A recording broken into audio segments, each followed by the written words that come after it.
Hello, I'm Brian Fox. Welcome to I Hate Rock Music. And yes, it's been a while. I've been busy the last few months, and I'm glad to kind of jump back into some videos about obscure bands and talk about rock and roll and records and all those good things. Because let's remember, even though I call my channel I Hate Rock Music, I love rock music, and I'm a total rock nerd. And bands like Pickle are the kind of things that I love about being a rock nerd. And it just proves that I've been collecting records for over 50 years, and I've been a total rock nerd since the very beginning. And it's really wonderful that you can discover a band like Pickle 50 years later.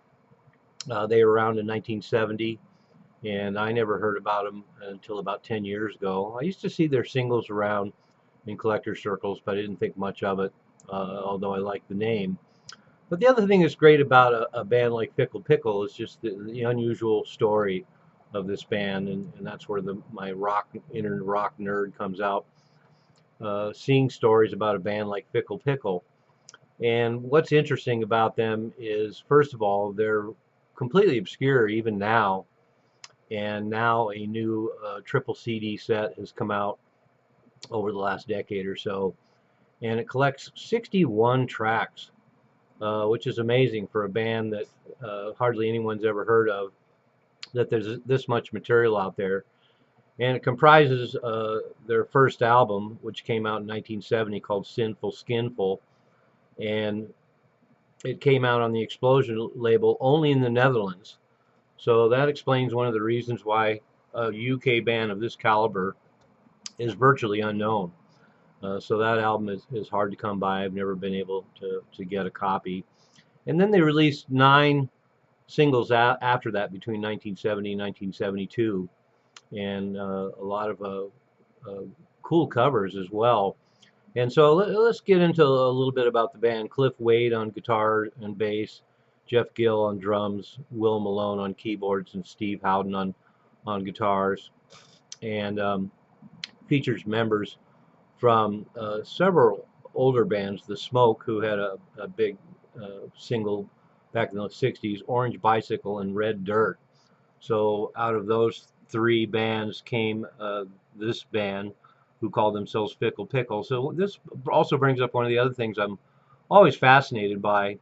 A lot of these 60s bands that either changed their names and changed their sound, or members of them went on to other bands. So it's just really fascinating to see how these old psychedelic musicians from the UK scene evolved into the progressive rock and hard rock scene of the early 70s.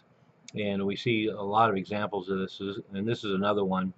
So the Smoke were a prominent psychedelic band in the UK, and 2 members, Cliff Wade and Jeff Gill, the drummer and the guitar player, bass player, all ended up in Pickle, and adopted very easily to a new 70s sound. And they have a great classic British pop rock sound, but more like album-oriented rock, not necessarily a pop band. Just very memorable songs, although there's a lot of tunes that are very pop. And that's one of the things that struck me. There's 3 singers in the band, so the vocals and the vocal harmonies are very rich. There's a couple of really convincing hard rockers stretched out over those 62 tracks, including a rehearsal version of the well-known song Woodstock, which they rock out quite a bit. But they don't sound anything like Badfinger, really, but that's one of my only reference points, this mixture of pop and some classic British pop rock, a little bit of blues rock, and some great hard rock numbers. So really interesting mixture. And then if that wasn't enough, they kind of throw in a little bit of Monty Python, Dog Doodah Band, kind of British humor zaniness in some of their tracks. So you get quite a potpourri with this band.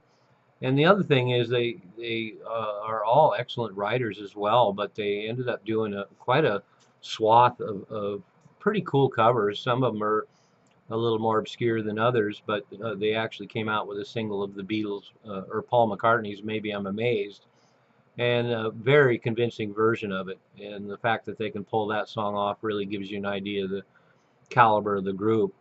But they did a bunch of other covers. I Need You by America. They did Maybe I'm Amazed. Just an old-fashioned love song, song that we better know from Three Dog Night. Carole King's You've Got a Friend, of course, and then American Pie by Don McLean, and Don't Let It Bring You Down. A lot of really well-known tunes, and they put their own stamp on them. So, uh, but as I mentioned, the fact that they can pull off Maybe I'm Amazed really shows the caliber of the band, and the harmonies are super rich. And sometimes the singer has a little bit of a Paul McCartney in him, the lead singer. And so I recommend them, but pretty much more to listeners who are open to a wide range of music and really like pop bands and like Badfinger and things like that. But they're a solid British band.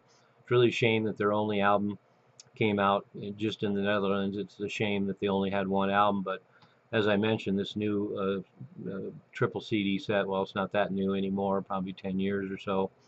The fact that it collects 61, 62 tracks, a lot of material over there. For a band that's not very well known, it's really, really stunning that there's that much material available, and it's all really good. And like a lot of these records, the more you listen to it, the more it gets under your skin, and you really get an appreciation for how solid their songwriting is, and then great vocals and background vocals and great instrumentation.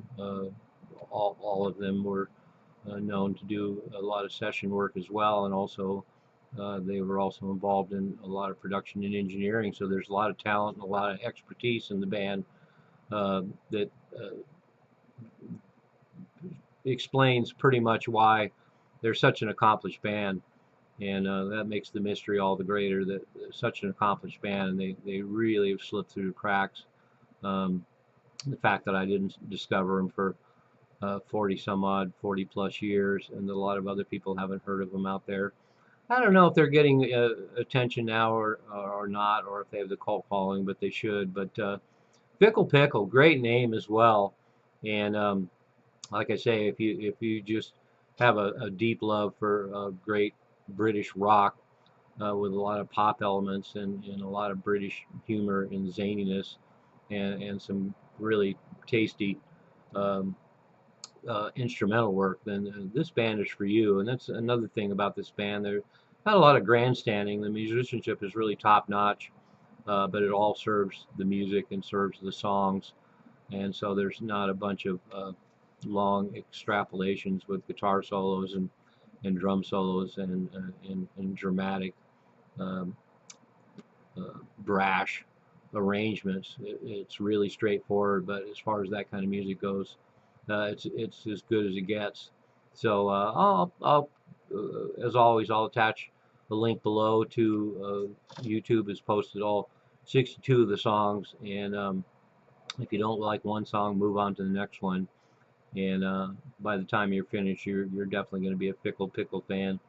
So there you have it, Pickle. I'm going to keep my eyes out. Probably will try and pick up the singles now, and definitely will continue to look for the album. There's few rare records that have been this elusive for me, and so I'm still on the hunt. But my hat's off. No, I'm going to keep it on.